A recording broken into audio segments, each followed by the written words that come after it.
이 시간 하나님의 말씀 봅니다. 마태복음 26장 26절에서 30절까지. 마태복음 26장 26절에서 30절.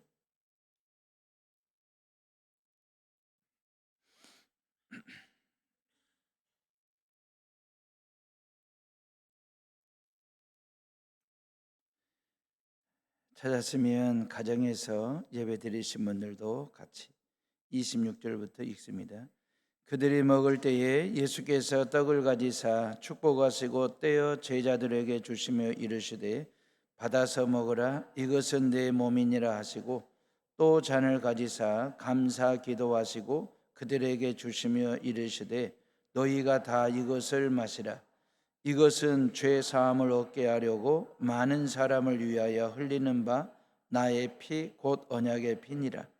그러나 너희에게 이르노니 내가 포도나무에서 난 것을 이제부터 내 아버지의 나라에서 새 것으로 너희와 함께 마시는 날까지 마시지 아니하리라 하시니라.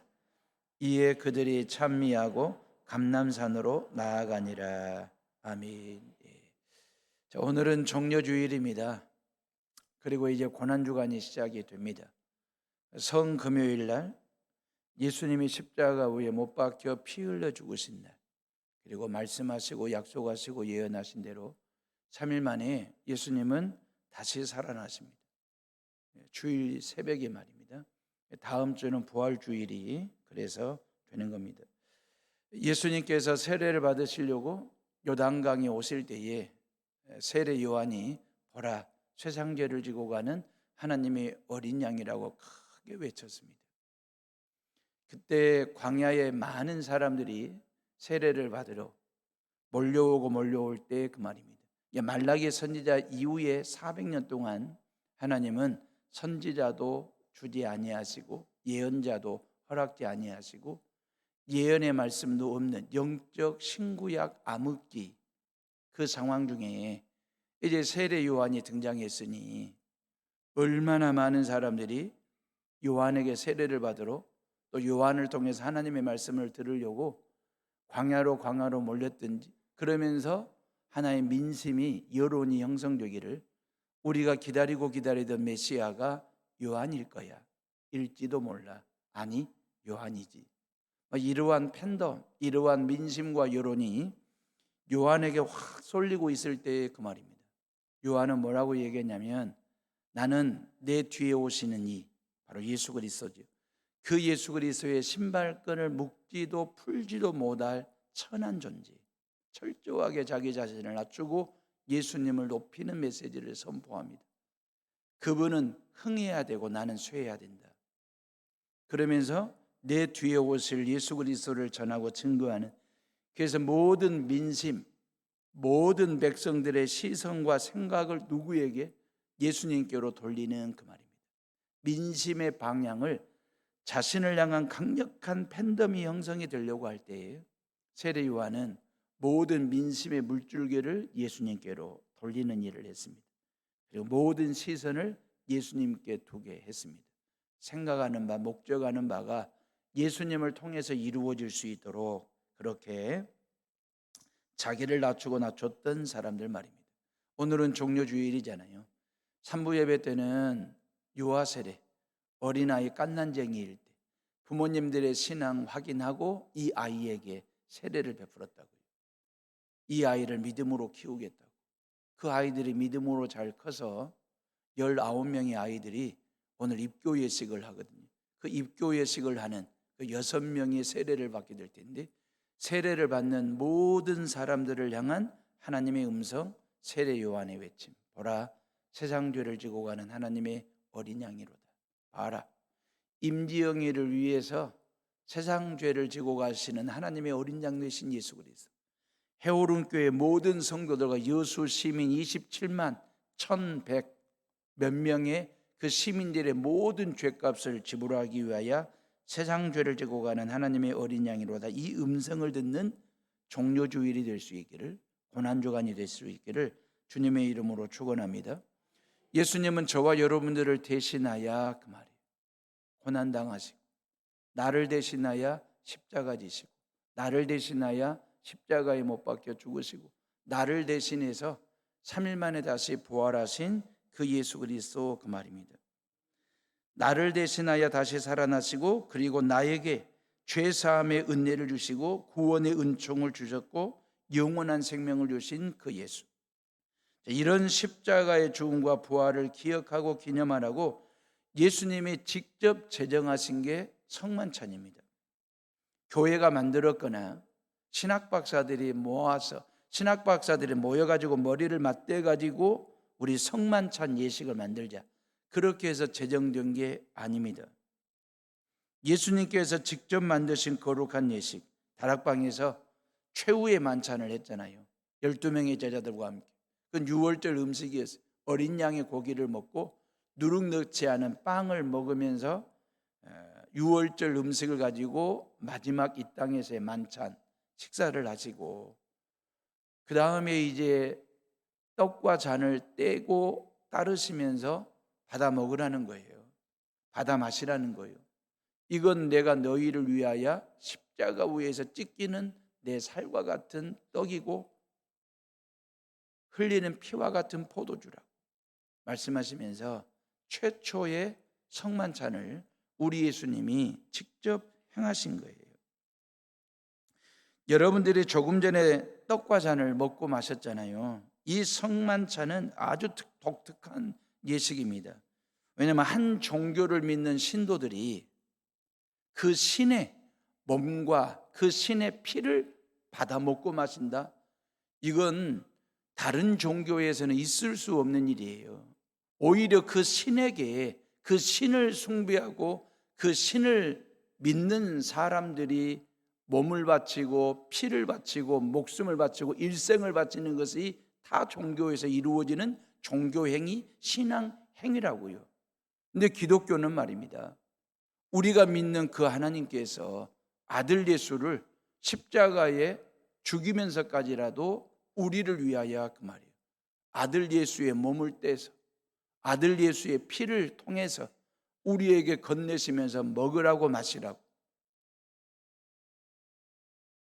세상 종교는, 타 종교는 너의 몸을 바치고 너의 피를 바치고 너의 일생과 목숨을 바치라고 하는데, 우리가 믿는 예수님은 우리를 위해서 당신의 모든 걸 우리를 위해서 희생하시고 바치신 그 교리를 가지고 있는 종교, 이 기독교만 신의 몸과 피를 죄인에게 주신 종교 예수님 뿐입니다.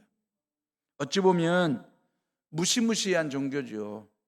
소름 끼치는 일일 수도 있습니다. 내 살이라는데, 받아 먹으라는데, 내가 흘리는 피라고 말씀하시면서 받아 마시라고 하는 말 자체가 굉장히 섬뜩하게 들릴 수도 있는 말이거든요. 아니, 실제로 로마의 네로 황제는 말입니다, 그리스도인들은, 기독교인들은 인육을 먹는다, 그렇게 오해를 해가지고 크리스찬들을 얼마나 많이 죽였는지 모릅니다. 성만찬은 예수님께서 잡히시던 밤에 시작된 예전이거든요. 예수님의 33년 생애의 마지막 밤입니다. 예수님의 인생을 정리정돈하는 마지막 밤입니다. 당신의 이 땅에서의 삶을 정리하는 이 밤이 지나고 나면 십자가의 순환이 시작되고 십자가의 죽음과 부활로 이어질 것이거든요.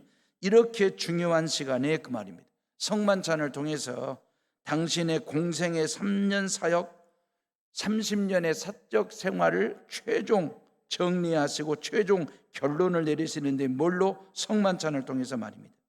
예수님의 입장에서 본다면 지금 이 12명의 제자들 중에는 예수를 모른다라고 부인할 베드로도 있지, 예수를 팔러 나간 가룟유다도 있지, 그리고 나머지 10명의 제자들도 뻔할 뻔짜지. 그때 예수님께서, 예수님 당신 입장에서 볼 때 도대체 이 제자들에게, 그 말이에요, 뭘 통해서 내가 누군지, 왜 예수를 믿어야 되는지, 예수를 믿으면 어떻게 되는지, 예수님의 제자로 산다는 것이 무엇인지, 예수를 믿는 성도 크리스찬으로 산다는 것이 무엇인지를 정확하게 보여줄 수 있는 게, 가르쳐 줄 수 있는 게, 각인시키고 마음에 새길 수 있는 게 뭘까? 라고 생각하시면서 고민하시다가 떡과 잔을 준비하시고 제자들에게 건네신 거죠. 먹으라고 마시라고. 내 살이고 내 피라고 말씀하시는 이 최초의 성만찬 말입니다. 성찬의 내용물은 아주 간단합니다. 두 가지밖에 안 돼요. 걸게 차린 것도 아니에요. 그냥 떡과 잔, 포도주 두 가지뿐입니다. 근데 이 두 가지밖에 안 되는 성찬의 아주 간단한 내용물이지만 이 두 가지 속에 담긴 의미와 목적은요, 어마어마한 의미가 담긴 거룩 말입니다. 26절 말씀 봐보실래요? 다 같이 26절을 읽어봅니다. 시작. 그들이 먹을 때에 예수께서 떡을 가지사 축복하시고 떼어 제자들에게 주시며 이르시되 받아서 먹으라, 이것은 내 몸이니라 하시고 그랬어요. 아주 네 개의 의미심장한 동사가 나옵니다. 동작이 나와요. 예수님의 동작이 가지사 그 말이에요. 축복하시고 떼어내다 그리고 주셨다라고 하는 이 네 가지의 동작 동사 말입니다. 누가 가지셨습니까? 누가 축복하셨습니까? 누가 떼셨습니까? 누가 제자들에게 주셨습니까? 그 누구가 누구냐 그 말이에요. 예수 그리스도 그 말이에요. 예수님이 가지시고 예수님이 축복하시고 예수님이 떼시고 예수님이 제자들에게 나눠주신 떡과 잔 말입니다. 그러면서 27절에도 보면 또 잔을 가지사 감사 기도하시고 그들에게 주시며 이르시되 너희가 다 이것을 마시라 그랬어요. 누가 잔을 드셨습니까? 예수 그리스도. 누가 감사 기도를 드렸습니까? 예수 그리스도. 누가 제자들에게 잔을 건네셨습니까? 예수 그리스도. 분명해졌잖아요. 이 성만찬은 어떤 목사나 신학 박사들이 만든 제정한 예식이 아니고 예수 그리스도께서 직접 그 말이에요. 그리고 집례도 누가? 예수 그리스도께서. 저는 대행할 뿐입니다. 예수 그리스도께서 만드시고 예수 그리스도께서 직접 집례하신 이 성찬 말입니다. 그래서 여러분들이 조금 전에 장로님들을 통해서 떡과 잔을 받았지만 우리가 중요한 것은 바로 예수 그리스도를 통해서 내가 떡을 받고 잔을 받았다라고 하는 이 믿음을 가지고 참여하는 것 말입니다. 예수님이 우리를 위하여 십자가에 못 박히시고 찢기신 손, 피 흘리신 손을 분명히 볼 수 있는 믿음을 갖고 그 말입니다. 이걸 신학적으로 뭐라고 하냐면 임재 그렇게 이야기합니다. 이 성만찬 때 빵과 잔에 그리스도께서 임재하신다라고 하는 거죠. 물론 이 임재에 대해서는 신학자들마다 여러 가지 해석이 다르고 그러지만은 신학자마다 다르지만 공통점은 그리스도의 임재에 대해서는 로마 가톨릭이나 그리스 종교나 개신교나 기독교나 할 것 없이 모든 기독교가 말입니다. 동일한 공통점은 뭐냐면 그리스도의 임재에 대해서 그 말입니다. 성만찬은 그리스도의 임재 가운데 몸과 피를 먹고 마심으로 그리스도와의 관계가 완전히 회복이 됐고 주님과 내가 하나, 한 몸, 연합, 일치되었음을 확인하는 시간 말입니다. 그러니까 예수 그리스도의 죄사함과 임재를 실제로 경험하는 놀라운 사건 현장이 돼야 돼요. 이 성만찬은 말입니다. 그리고 다시 오심을 기다리는 신앙의 자리가 돼야 된다라고 하는 거죠. 그럼 예수님께서 네 번의 동사 말입니다. 가지시고 축복하시고 떼시고 나누어 주셨다 그랬잖아요. 이 네 가지 동사가 주는 메시지가 뭐냐? 가졌다라고 하는 말은 선택하셨다라고 하는 뜻이거든요. 여러분들이 조금 전에 드신 빵 말입니다. 이거 제과점에 가면 빵 종류가 얼마나 많은지 몰라요. 그 많고 많은 빵들 중에서 해오른교회가 오늘 성찬빵으로 쓰려고 구별된 거예요. 수많은 빵들이 있었지만 그 수많은 빵들이 이 집 저 집으로 팔려가기도 하고 이 사람 저 사람한테 선택되어 가지고 그냥 빵으로 먹어지는, 소비되는, 소화되는, 배출되는 그런 빵일 수도 있잖아요. 그 많고 많은 수십 가지의 빵 중에 선택받아 가지고 선별되어 가지고 해오름 성도들이 이 종려주일에 성찬에 참여하는 성찬용 빵이 됐으니까 빵 중에 빵이 된 거죠. 이 빵 속에 하나님의 은혜가 빵빵하게, 이 빵 속에 주님의 십자가 사랑이 빵빵하게 배인 빵입니다. 누가 만든지는 모르겠지만 이 빵 속에 하나님의 은혜와 하나님의 사랑을 빵빵하게 채웠거든요. 그 빵빵한 은혜와 빵빵한 사랑이 담긴 빵을 먹었으니 이제 우리도 세상으로 나아가 빵빵한 사랑 나누고 빵빵한 은혜를 나누는 삶을 살아야 되지 않겠습니까? 뻥 까는 소리 하지 말고, 뻥 치는 사랑하지 말고, 뻥이 아니라 빵 말입니다.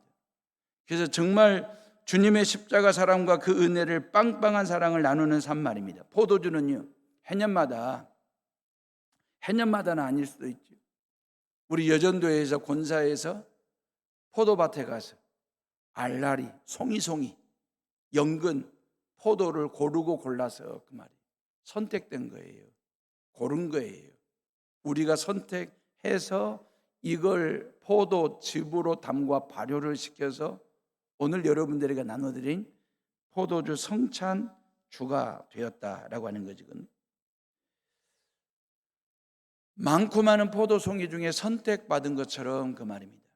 저와 여러분들이 그 말이에요.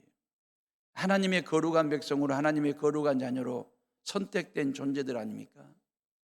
그래서 여러분들에게 하나님의 은혜가 빵빵하게 채워진, 그리고 하나님의 사랑이 알라리, 송이송이, 연근, 포도송이처럼 그렇게 세상으로 나아가 그 말입니다. 그 주님의 사랑 나누고 그 주님의 은혜를 나누고 살아가는 성도들 되시기를 주님의 이름으로 축원합니다. 종료주일을 맞이한 헤어롬의 식구들이여, 저와 여러분은 하나님께 선택받은 사람들이잖아요. 예배라고 하는 것은요, 하나님을 선택한 사람들이 드리는 게 아니고 하나님께 선택받은 사람들이 드리는 거예요. 이 성만찬은 예수 그리스도를 믿기로 내가 예수를 선택한 사람들이 와서 성찬에 참여하는 게 아니라 예수님으로부터 선택받은 저와 여러분들이 이 성찬에 참여하는 것이니까, 우리는 하나님께 선택받아 하나님의 자녀가 되었고 예수님의 선택으로 이 거룩한 성만찬에 참여하였으니 고로 거룩한 자존감, 거룩한 자신감을 가지고 살아가는 성도들 되시기를 주님의 이름으로 축원합니다. 모세의 자아상과 자존감이라고 하는 것은 별 볼 일 없는 아이로 태어났지 않습니까? 태어나서 보니 노예의 자식으로 태어났어요. 그리고 죽을 운명을 가지고 태어났어요. 아들로 태어났으니까. 그래서 요단강의 갈대 상자에 담아서 띄운 둥둥둥 떠내려가는 존재로 태어났습니다. 뒤집히는 날에는 수장되는 그런 깐난쟁이 아들로, 아이로 태어났습니다. 한 치 앞을 내다볼 수 없는 운명인데 하나님께서 그 모세를 선택하여 물에서 건집니다. 그래서 이름이 모세가 됐습니다. 80세 고령의 모세를 이스라엘 민족의 지도자로 세우시고 가장 강력한 나라 애굽으로부터 하나님의 백성들을 구원해내는 일을 모세가 선택받아 그 일을 감당합니다. 성경에 보면 자주자주 나오는 말들이 하나님께서 모세와 함께 하사 내가 너와 함께 있어, 이런 말씀들이 여러 번 자주 나옵니다. 그러니까 하나님은 선택하시고 당신 일을 맡기시고 그 일을 감당할 수 있도록 능력 주시는 분이 바로 하나님 여호와, 기생나한 말입니다. 하나님으로부터 선택받은 여인이었습니다. 기생이라고 하는 말은 여인들이 하다가 할 일 없이 최후의 마지막으로 선택하는 일이 기생입니다. 몸을 파는 일입니다. 누워서 돈 버는 여자라고 해서 짐승 취급을 했던 여인들의 삶이었습니다. 그 여인 중에 하나 기생을 하나님이 선택하시고 예수님의 족보에 실린 여인으로 삼으셨으니 하나님의 선택만이 할 수 있는 일이 다 그 말이죠.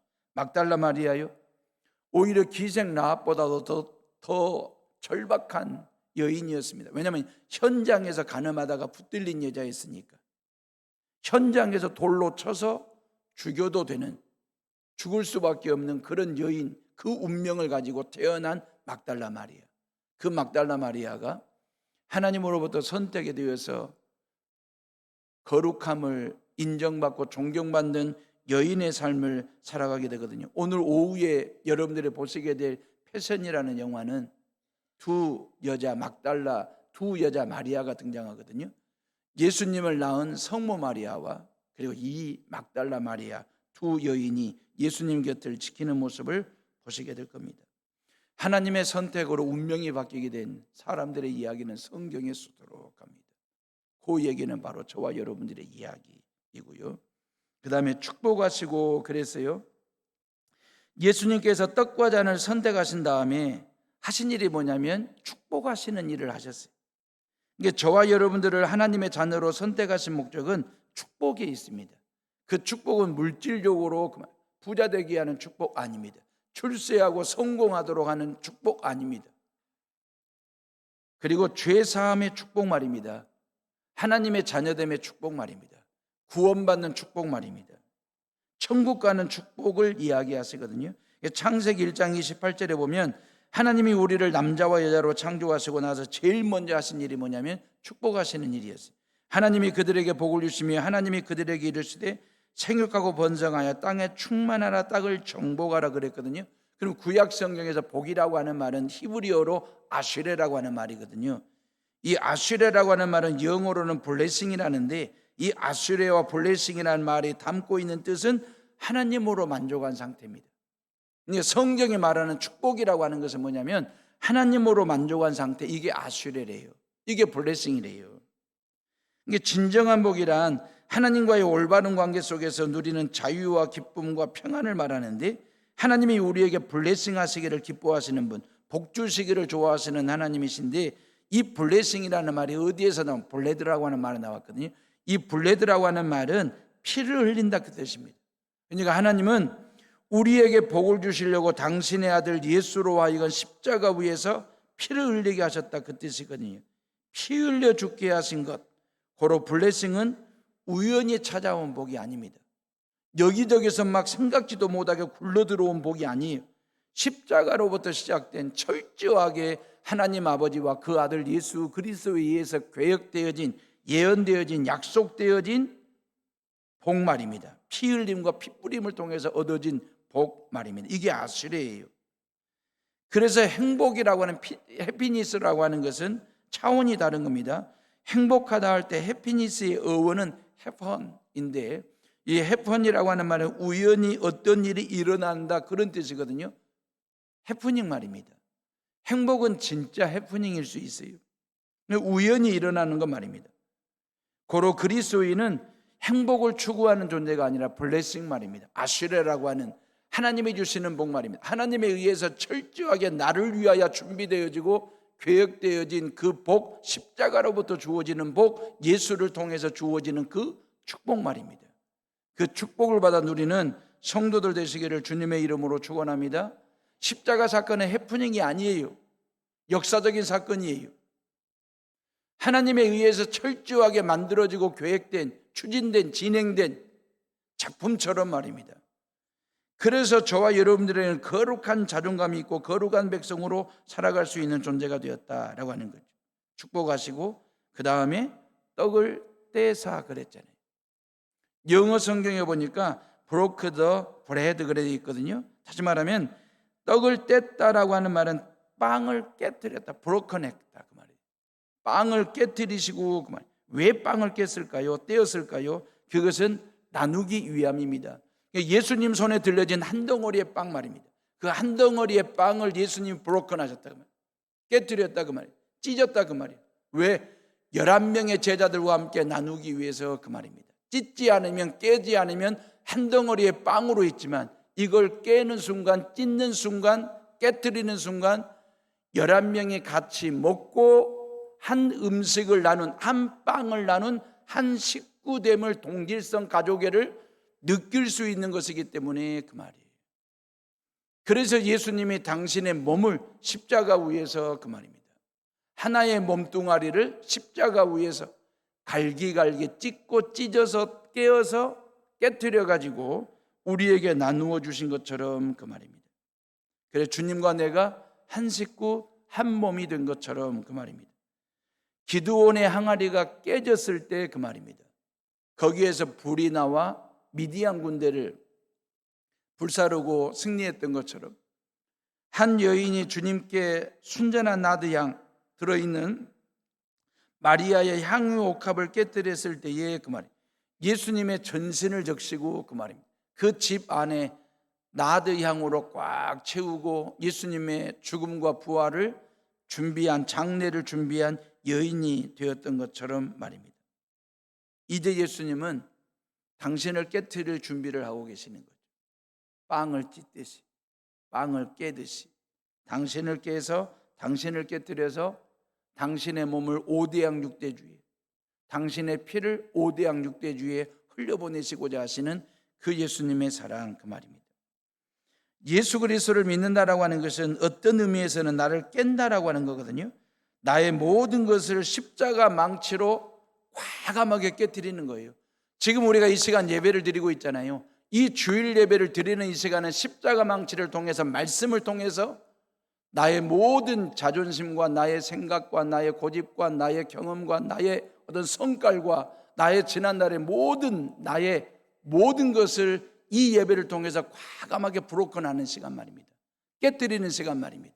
나의 고집을 깨뜨리고 나의 모든 성깔을 깨뜨리고 나의 야망과 나의 욕심을 다 깨뜨려 나를 깨야, 나를 깨뜨려야 내 안에 하나님의 나라가 만들어지기 때문에, 내 생각을 깨뜨려야 내 생각 속에 예수님의 생각이 들어올 수 있거든요. 예수님의 생각 가지고 사는 존재가 될 수 있거든요. 내 삶을 깨뜨려야 여러분들의 삶 속에 하나님의 나라가 견고하게 단단하게 세워질 수 있기 때문에 그 말입니다. 나를 깨는 과정을 헨리 나우에는 상처라고 얘기했습니다. 상처를 내거나 상처받는 일을 누가 좋아하겠습니까? 근데 그 상처를 통해서 새살이 돋아나지 않느냐라고 하는 게 헨리 나우엔의 상처 신학이거든요. 내가 나를 깨지 않으면 그 말이에요. 예수님께서 지금 12제자들을 앉혀놓고 그 말입니다. 11명의 제자들을 앉혀놓고 빵을 찢듯이, 빵을 깨듯이 그 말입니다. 이 11명의 제자들에게 너희들을 깨야 된다. 실은 자기의 생각과 욕심과 어떤 교만을 깨트리지를 못하다 보니까 가룟유다는 예수님을 깨트려 버리려고 예수님을 팔러 뛰쳐나가는 죄를 범하지 않습니까? 그 주님 앞에서 나를 깨트리지 못하면, 이 예배를 통해서 나의 모든 것을 과감하게 브로큰하지 않으면 우리는 주중의 삶을 통해서 얼마든지 내 이웃을 깨트리는 삶을 산다고요. 마음을 깨트리거든요. 삶을 깨트리든지 그들의 비전을 깨트리든지 뭘 통해서라도. 왜 주일 성수가 필요하냐면, 왜 주일 예배가 필요하냐면요, 이 주일 예배를 통해서 저도 여러분들도 십자가 망치로 나를 깨는, 그래서 내 마음속에 하나님의 나라를 세우는 거죠. 내 생각 속에 하나님의 생각을 충만하게 풍성하게 담아가지고 세상으로 나아갈 때 그 말입니다. 세상 살리는 존재가 될 수 있고 세상을 바꾸는 인물이 될 수 있기 때문에 그 말입니다. 그리고 주님이 제자들에게 나눠주셨잖아요. 떼신 다음에, 깨뜨리고 난 다음에 받아 먹으라고, 이것은 내 몸이니라고, 받아 마시라고, 이것은 내가 너희를 위하여 흘리는 피, 언약의 피라고 말씀하셨어요. 그러니까 성찬의 내용은 두 가지 간단하지만 여기에 엄청난 의미가 담겨 있지 않습니까? 사랑이 말입니다. 나를 사랑하시기에 그 말이에요. 당신의 몸을 찢겨서라도, 당신의 피를 흘려서라도 우리를 그렇게 사랑하시고자 하시는 그 예수님의 사랑의 의미를 어디에 담았어요? 떡과 잔에 담은 거예요. 우리는 그걸 담고 사는 존재가 되었으니까, 자, 한 조각의 떡이고 한 잔의 포도주이지만, 야, 이거 뭐 그냥 떡이고 뭐 그냥 잔이지, 그렇게 생각하시면 안 돼요. 이 떡 한 조각 속에 당신의 전부를 담았어요. 이 조그마한 잔 속에 예수님은 당신의 모든 걸 담았어요. 그러면서 당신의 전부를, 전체를 우리에게 주시면서 먹으라고 마시라고 말씀하셨어요. 요한복음 6장 53절에 내가 진실로 진실로 너희에게 이르노니 인자의 살을 먹지 아니하고 인자의 피를 마시지 아니하면 너희 속에 생명이 없느니라 그랬어요. 우리에게 새로운 생명을 주시려고 그 말이에요. 당신 생명을 끊어서 우리 안에 이식해 주신 분, 우리 안에 넣어 주신 분, 우리 안에 흘려보내 주신 분, 그게 바로 떡이고 그게 바로 잔이다라고 하는 거죠. 그래서 성만찬은 신비한 연합을 가져옵니다. 음식을 먹기 전까지는 아까 조금 전에 접시 위에 떡이 올려 있었고 잔이 올려져 있었지 않습니까? 이건 분리된 개념이거든요. 위치가 바뀌었을 뿐이에요. 몸 밖에 있던 음식이 몸 안으로 들어온 것 뿐입니다. 근데 몸 안으로 들어오는 순간에 이 음식과 나는 한 몸이 된 거예요. 이 음식 속에 있는 좋은 영양분들이 내 몸속에 스며들면서 그게 힘이 되고 피가 되고 근육이 되고 말입니다. 건강이 되는 것처럼 그 말입니다. 예수 그리스도를 믿는다라고 하는 건 그런 거예요. 예수 그리스도를 믿는 순간 예수님이 내 안에 들어오시고 내가 예수 안에 들어가는 존재가 됩니다. 예수님과 나는 하나가 되는 거지요. 그러면서 예수님이 내 안에 모든 것들로 부어주시고 채워주시는 놀라운 하나님의 은혜를 경험하고 체험하는 것이 바로 성찬의 의미고 성탄의 의미고 성육신의 사건이에요. 주님과 내가 하나가 된다. 주님의 생명을 주님의 생명을 받은 자로 이제는 우리가 세상으로 나아가 생명력 있는 삶을 살아야 되지 않겠습니까? 세상 사람들에게는 이 예수 생명이 없다고요. 세상 사람들에게는 이 예수의 몸과 예수의 피를 상징하는 떡과 잔을 먹고 마심에 대한 성찬의 신앙이 없다고요. 근데 우리는 그 성찬의 신앙을 가진 존재들이지 않습니까? 예수의 생명을 가진 자들, 예수의 생명이 이식된 자들. 그러면 세상으로 나아가 그 예수의 생명 가지고 누구보다도 당당하게 자신감을 가지고 자존감을 가지고 떳떳하게 당당하게 그리스도의 복음을 증거하며 살아가는 삶을 사는 것. 이걸 예수님은 기억하라고, 기념하라고 말씀하셨잖아요. 지금보다 더 나은 세상 만들어야 되지 않겠습니까? 지금보다 더 나은 살만 나고 일할 만 나는 세상을 누가 만들겠습니까? 대통령이요? 4월 10일 날 뽑힐 300명의 국회의원들이요? 아닙니다.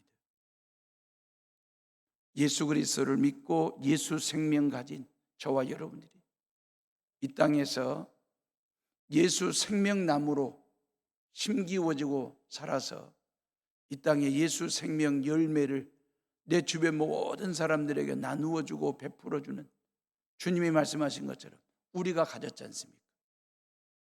블레싱, 축복할 수 있지 않습니까? 우린 떼어줄 수 있지 않습니까? 그리고 나눠줄 수 있지 않습니까? 그게 저와 여러분들의 존재입니다. 그 믿음을 갖고 한 주간의 삶을 고난주간에 주님의 십자가를 깊이 묵상하면서 부활하실 주님을 맞이하고 만날 준비하는 저와 여러분들 되시기를 간절히 바랍니다. 기도하겠습니다.